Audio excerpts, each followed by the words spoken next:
Bapa yang baik, kami bersyukur hari ini Kau masih memberikan kami kesempatan untuk bisa melayani-Mu, menyampaikan kebenaran firman-Mu Tuhan.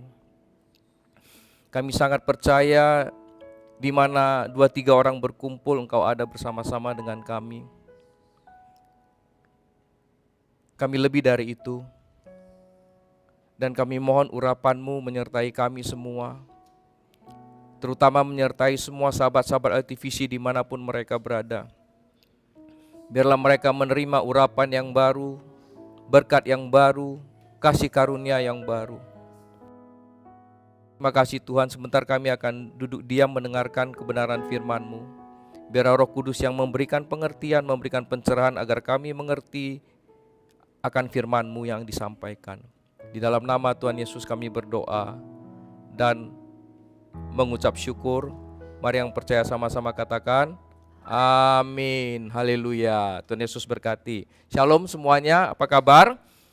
Tuhan Yesus berkati ya. Saya percaya sahabat LTVC dimanapun Anda berada itu diberkati oleh Tuhan ya. Sahabat LTVC, kita akan membahas 4 seri ya untuk minggu-minggu yang ke depan, di mana kita akan mengambil tema berkat dari hikmat ya. Berkat dari hikmat itu ada 4 seri. Kita akan bahas dari Amsal 3. Jadi Amsal 3 pada seri pertama ini kita akan bahas dari ayat 1 sampai ayat 5. Saya akan bacakan buat sahabat-sahabat LTVC. Di ayat 1 dikatakan begini, "Hai anakku, janganlah engkau melupakan ajaranku dan biarlah hatimu memelihara perintahku." Ini luar biasa sekali. Tapi kalau mau jujur tidak banyak orang yang mau diajar oleh Tuhan. Kalau mau jujur ya. Dan tidak banyak orang yang mau hatinya terus memelihara apa? Perintah Tuhan. Ya. Dan dari ayat yang baru kita baca ini ada pesan yang luar biasa. Ada 2 kata kunci. Ada 2 kata kunci yang yang merupakan pegangan kita. Dikatakan di sana ada kata melupakan, kemudian dan memelihara. Nah, hai anakku, janganlah engkau melupakan ajaranku.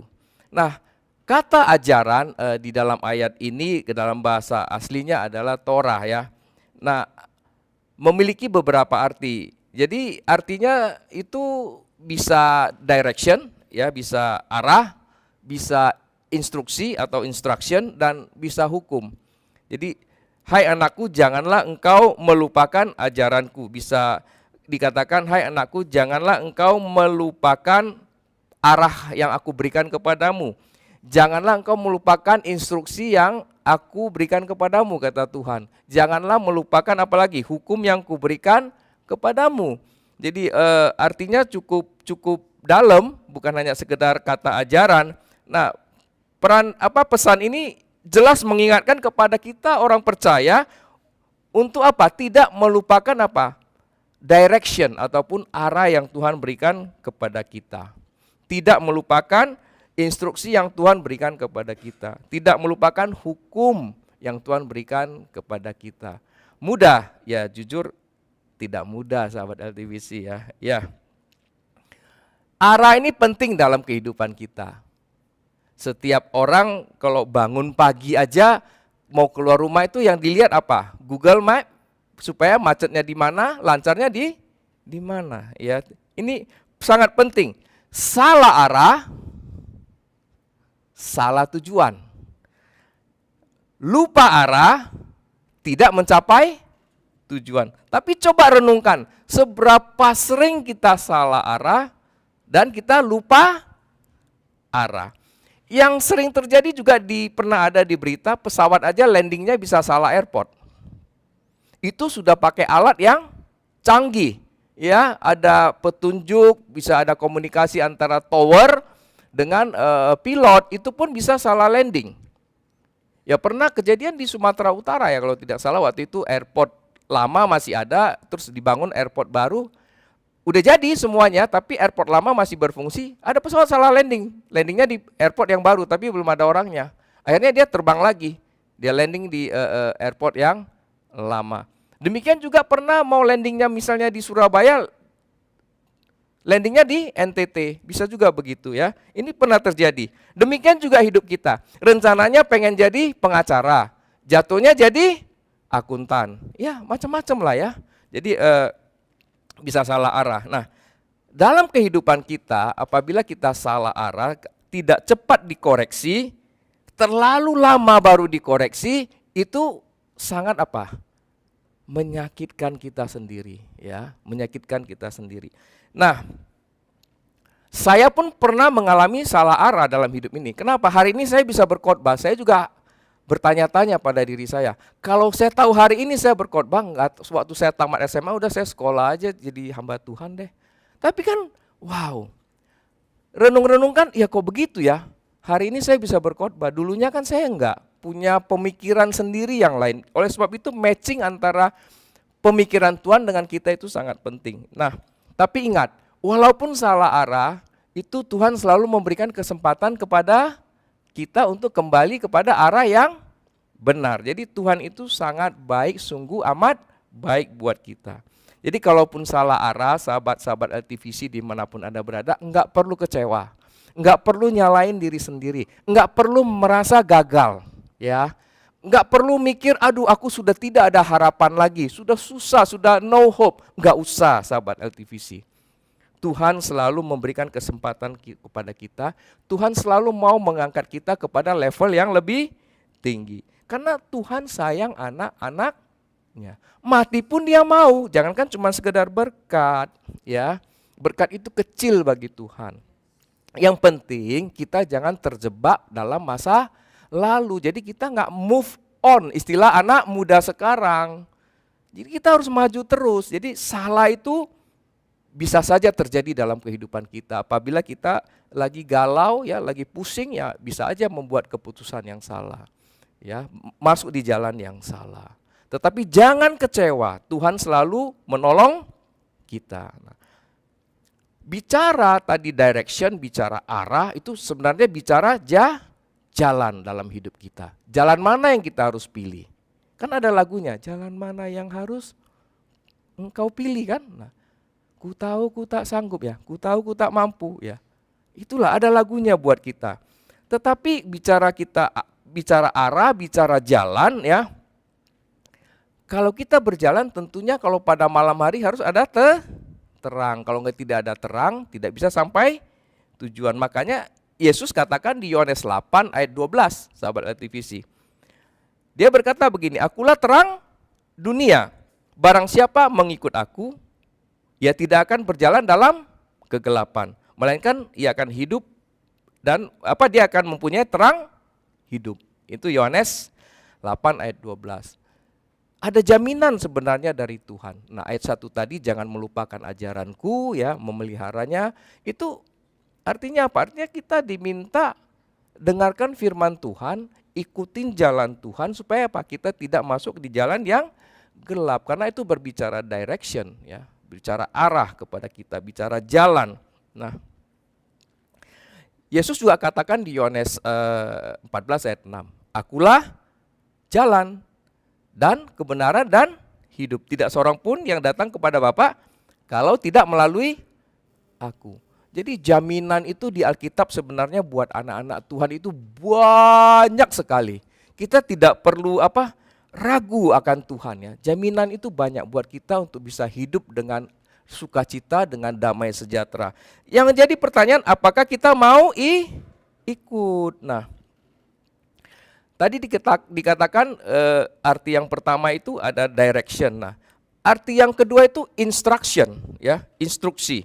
Nah, instruksi itu kan sama dengan perintah sebenarnya. Coba renungkan Bapak Ibu di dalam keluarga, perintah yang paling sering kita terima kalau orang yang sudah berkeluarga apa? Entah dari istri, entah dari suami, entah dari anak kan. Nah, coba renungkan berapa persen yang aku udah jalankan. Gini loh, kalau kita semakin banyak kita tidak melakukan instruksi Tuhan, ya, otomatis kita banyak tidak melakukan instruksi di dalam kehidupan kita. Entah siapapun itu orangnya, baik di kantor, dimanapun kita tidak menjalankan instruksi itu. Karena instruksi ini penting. Saya balik aja supaya lebih gampang. Di dalam komunitas kita, di dalam pekerjaan, di kantor, di mana di dalam usaha, semakin banyak kita melupakan instruksi, ya, otomatis itu kaitannya kita melupakan instruksi dari Tuhan. Itu sudah normal karena yang kelihatan aja kita nggak lakukan, apalagi yang tidak kelihatan. Ya, makanya Yesus katakan apa? Kerjakan dulu hal yang kecil. Tuhan Yesus bilang bukan kerjakan hal yang besar. Jadi ya ini menyangkut apa? Instruksi. Jadi instruksi yang sederhana aja nggak dikerjakan, gimana instruksi yang berat ya. Di dalam kerjaan, di dalam keluarga itu sama saja semuanya. Jadi coba renungkan berapa banyak instruksi yang aku sudah lalai lakukan di mata Tuhan. Jadi ada direction, ada instruction ya. Gini, di dalam Alkitab itu selalu ada contoh-contoh tokoh-tokoh Alkitab. Kenapa namanya ditulis? Karena dia melakukan instruksi yang Tuhan berikan. Simple, waktu Maria mengandung dari Roh Kudus kan, yang paling kecewa siapa? Bapak Ibu? Ya suaminya, calon suaminya. Dia kan sudah bertunangan dengan Yusuf kan. Tiba-tiba ginilah, contohnya kita anggap. Pacar kita tiba-tiba hamil, kita ngapain? Gimana nerimanya? Coba renungkan. Tetapi Yusuf itu mau loh melakukan instruksi Tuhan loh. Malaikat bilang apa? Ayo. Terima dia, iya kan? Karena anak yang di dalam kandungnya adalah berasal daripada Roh Kudus. Enggak gampang bagi Yusuf. Itulah salah satu contoh instruksi yang ada di dalam Alkitab. Bukan itu saja, waktu Herodes membunuh anak-anak usia 2 tahun ke bawah, apa instruksi malaikat kepada Yusuf lagi? Bawa anak ini pergilah ke Mesir. Saat itu juga dia berangkat. Jadi itu instruksi. Nah, makanya kita renungkan berapa banyak instruksi yang kita sudah lakukan ya, yang diberikan oleh Tuhan. Nah, justru gini kebalikannya, kita tidak melakukan instruksi Tuhan, tapi kita melakukan instruksi siapa? Diri sendiri. Bahkan lebih fatal lagi, instruksi siapa? Si jahat. Salah satu contoh Yesus itu tidak mau melakukan instruksi si jahat. Waktu dia lapar, jadikan apa? Batu jadi roti. Enggak mau dia. Enggak mau Yesus. Jatuhkan dirimu karena engkau anak Allah, kau pasti digendong lah. Iya kan? Enggak mau dia. Terus udah enggak ada cara, sembahlah aku, semua dunia ini kuberikan. Enggak mau. Jadi instruksi itu 3, instruksi Tuhan, instruksi diri sendiri, instruksi si jahat. Kita harus sangat hati-hati. Makanya kita harus dekat dengan Tuhan. Yohanes 15 ayat 14 berkata, kamu adalah sahabatku, jikalau kamu berbuat apa yang kuperintahkan kepadamu. Sebenarnya kita ini sahabat Tuhan. Jadi kalau kita melakukan instruksi Tuhan, kita itu sahabat Tuhan loh. Dalam Alkitab, sahabat Tuhan itu selalu mendapat prioritas dari Tuhan. Prioritasnya apa? Kabar baik, berita baru. Jadi kejadian yang akan terjadi dikasih tahu dulu sama Tuhan. Enak enggak? Ya enak lah. Selalu enak kalau kita jadi sahabat Tuhan ya. Kita melakukan perintahnya, Tuhan senang kita menjadi sahabat Tuhan. Lihatlah, Abraham itu dikatakan di Alkitab adalah sahabat Tuhan. Dia bisa berkata-kata dengan Tuhan loh. Bisa negosiasi dengan Tuhan. Bisa ngobrol dengan Tuhan. Tuhan aja apa? Memiliki hati yang gak enak. Aduh, waktu mau hancurin apa? Kota Sodom dan Gomora. Yang diberitahukan siapa? Abraham. Gak enak kalau saya gak memberitahukan. Benar gak sahabat LTVC? Nah ini luar biasa sekali. Jadi kita jangan melupakan apa instruksi daripada Tuhan, ajaran Tuhan ya. Nah arti ketiga itu adalah hukum. Nah kalau di bangsa Israel, bangsa Yahudi sampai sekarang, kalau yang mereka pegang adalah hukum Taurat. Tapi kalau sekarang Yesus sudah mati buat kita, Yesus sudah bangkit dan naik ke surga, ya.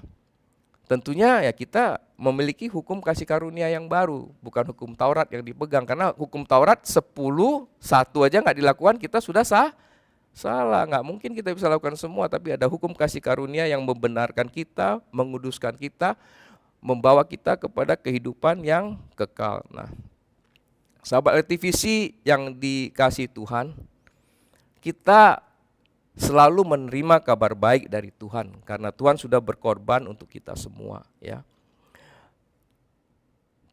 Perjanjian lama adalah perjanjian yang tidak mampu kita lakukan, tetapi perjanjian baru itu menggenapi perjanjian lama sehingga kita dibebaskan dari dakwaan si jahat, kita dibenarkan. Nah, biasanya kalau kita ditolong orang, maka kita tidak akan lupa, benar nggak? Ya dong. Sekarang kita ditolong oleh siapa? Tuhan. Harusnya kan kita yang dihukum, tapi kita ditolong Tuhan, kita dibebaskan. Nah, harusnya apa?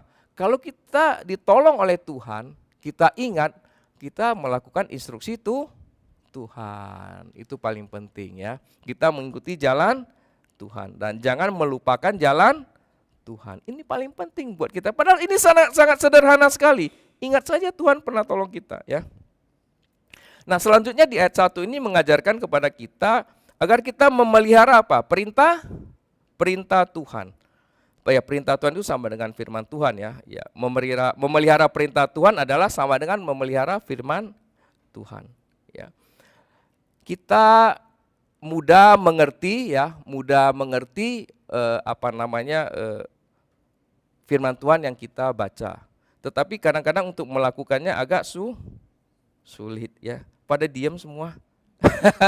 Kalau mau ngomong begitu, ya. Ya aduh. Oke, kita lanjut ayat 2. Karena panjang umur dan lanjut usia serta sejahtera akan ditambahkannya kepadamu. Nah, tapi kalau ayat ini saya yakin semua orang suka. Tapi dia lupa ayat 1. Karena ayat 1 lah ada ayat 2. Ini akibat dari ayat 1. Nah, akibatnya apa? Wow, luar biasa. Akibat dari kita tidak melupakan dan memelihara ajaran dan firman Tuhan itu berkatnya luar biasa. Panjang umur, lanjut usia serta sejahtera akan ditambahkan kepadamu. Nah, coba renungkan. Kadang-kadang kita memikirkan apa? Faktor kesehatan itu mulai dari pendekatan jasmani. Tapi ternyata enggak. Amsal katakan pendekatan kesehatan itu mulai dari apa? Faktor rohani, bukan jasmani dulu. Gini loh, pendekatan jasmani itu tidak salah. Dokter juga dipakai belajar, ya kan? Kemudian dokter juga dikasih pengetahuan. Jadi antara pendekatan rohani dan jasmani itu jangan dibenturkan. Kita suka membenturkan, ya kan? Tapi enggak saling melengkapi. Begini deh, saya katakan gini. Kita taat firman Tuhan seperti ayat 1 tadi, tapi kita tidur enggak tepat waktu. Suka begadang, makan sembarangan. Iya kan? Sikat saja semua dimakan, enggak peduli, iya kan? Sampai semua yang berkaki dimakan, kecuali kaki meja. Ini bercanda aja. Nah, gimana mau sehat, ya kan? Ya kan? Ya. Nah itu, jadi tidak bisa dibenturkan antara faktor rohani dan jasmani. Dua-dua itu harus berjalan bersama. Oleh sebab itu Tuhan berikan hikmat kepada kita, ya, untuk melakukan hal-hal yang perlu kita lakukan dan tidak melakukan hal-hal yang membuat kita tidak sehat atau membuat kita menjadi umur kita tidak panjang. Di situ loh poinnya, ya, sahabat LTVC. Dan ayat 2 ini jelas mengajar kita tidak bisa mengangkat satu hal lebih tinggi kemudian merendahkan hal yang lain. Karena hikmat itu berada di atas segalanya, sahabat LTVC. Nah,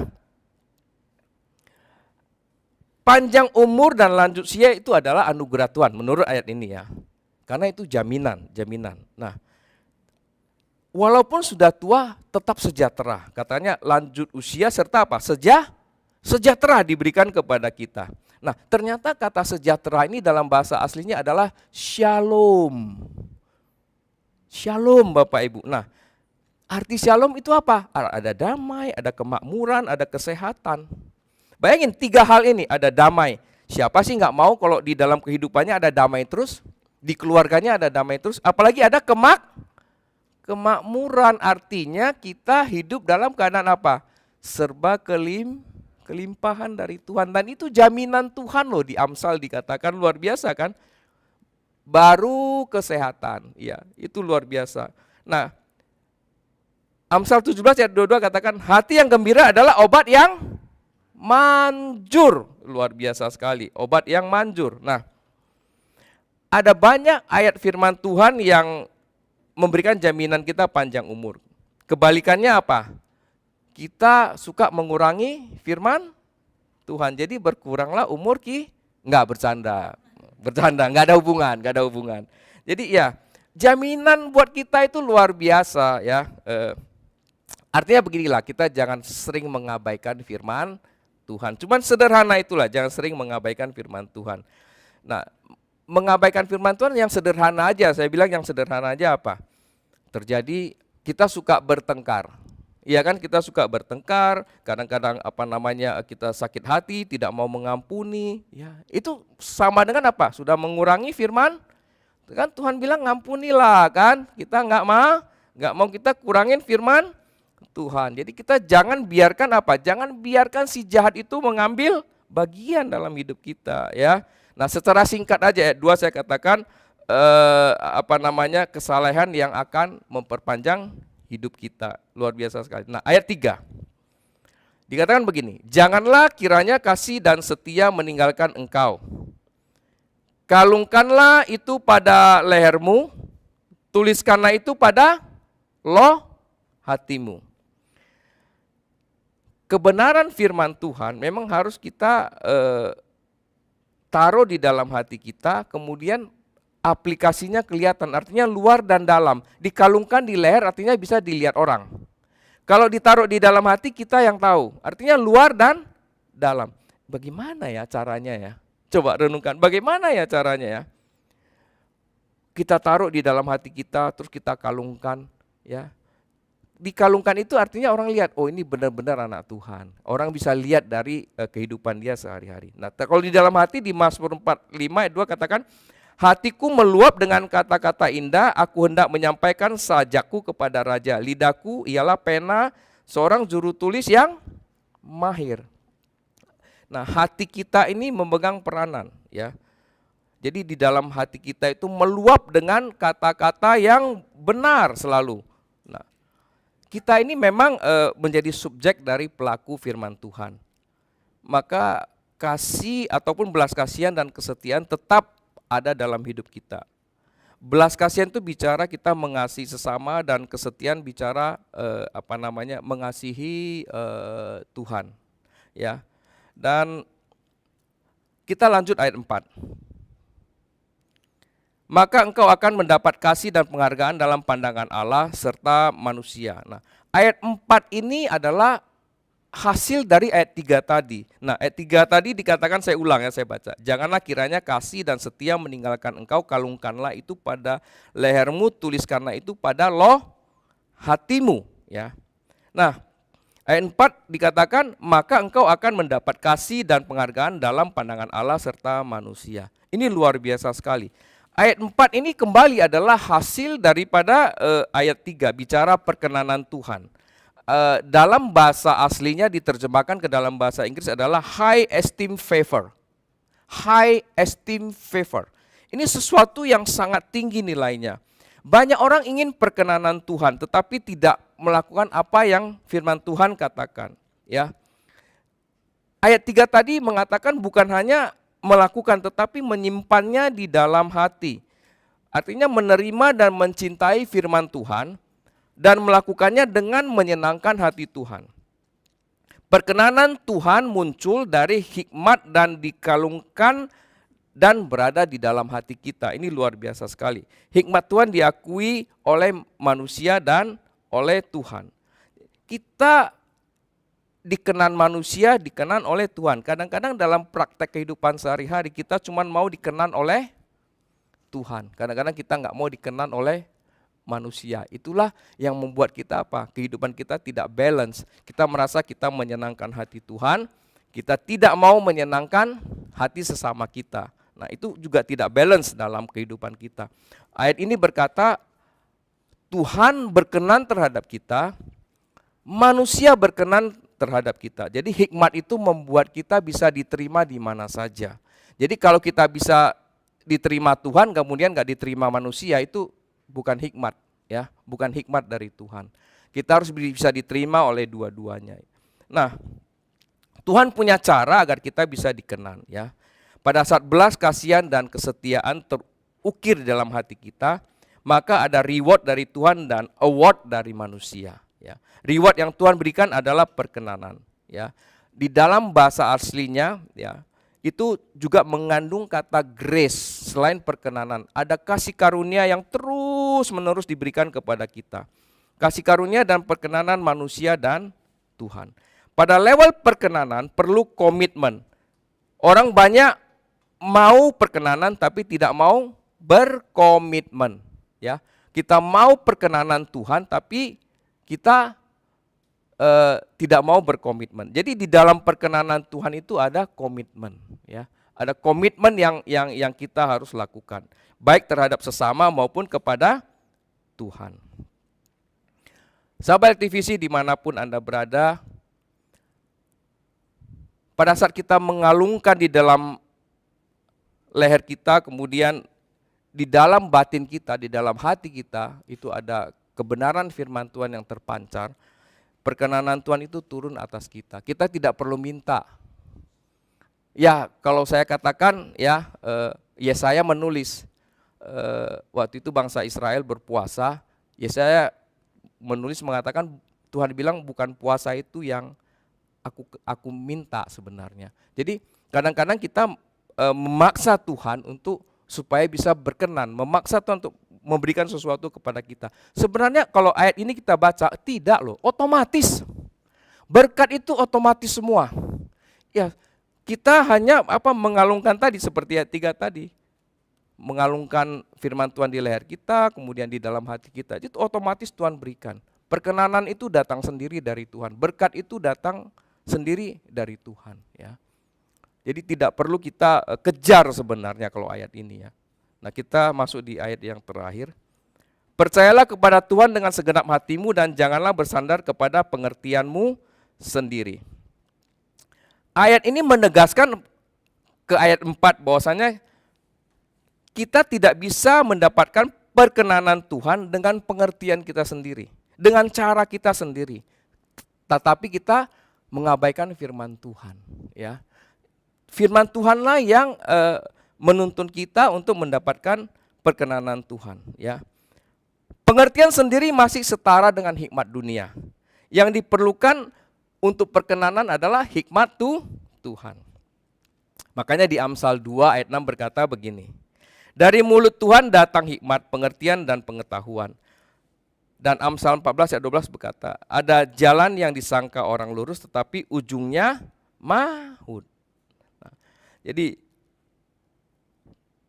pengertian sendiri ini bisa membawa kita kepada salah arah. Seperti ayat 1 tadi. Karena itu mengandung direction, ya.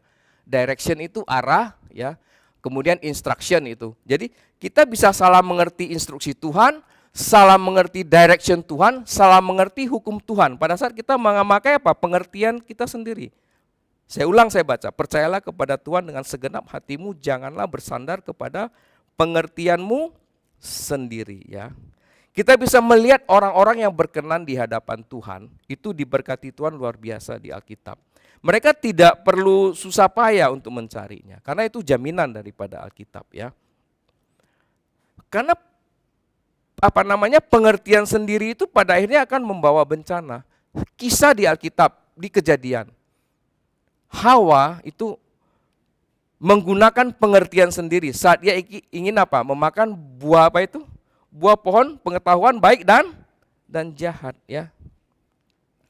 Pengertiannya adalah tidak mati, akan menjadi seperti Tuhan, tahu baik dan jahat. Itu merugikan diri sendiri karena Tuhan sudah bilang jangan makan, ya. Tetapi setelah dimakan, makanya kuasanya hilang, diambil si jahat, kemudian dia terpisah dari Tuhan, hubungannya terpisah, dia harus keluar dari Taman Eden. Ya. Ini sangat penting buat kita pelajari. Jadi Amsal 3 ayat 1 sampai 5 ini yang kita bahas hari ini luar biasa. Memberikan kepada kita pengertian bahwasanya kita ikuti saja jalan Tuhan, direction Tuhan, ikuti saja instruksi Tuhan, ikuti saja hukum Tuhan, otomatis itu berkat datang ya. Kita mengalungkan firman Tuhan di leher kita, di dalam hati kita. Datanglah perkenanan itu kepada kita, baik dari manusia maupun dari Tuhan. Kita tidak perlu memaksa diri untuk mencari perkenanan Tuhan. Otomatis Tuhan yang berikan kepada kita. Sahabat aktivis yang dikasihi Tuhan, kesimpulannya apa? Kesimpulannya, berkat dari hikmat itu memberikan perkenanan Tuhan hingga masa tua, itu merupakan berkat yang tidak terhingga. Dengan catatan, ataupun term and conditionnya, tidak melupakan dan terus memelihara firman Tuhan dengan menuliskan di dalam hati dan loh hati kita dan mengalungkannya di leher kita. Tuhan Yesus berkati kita semua.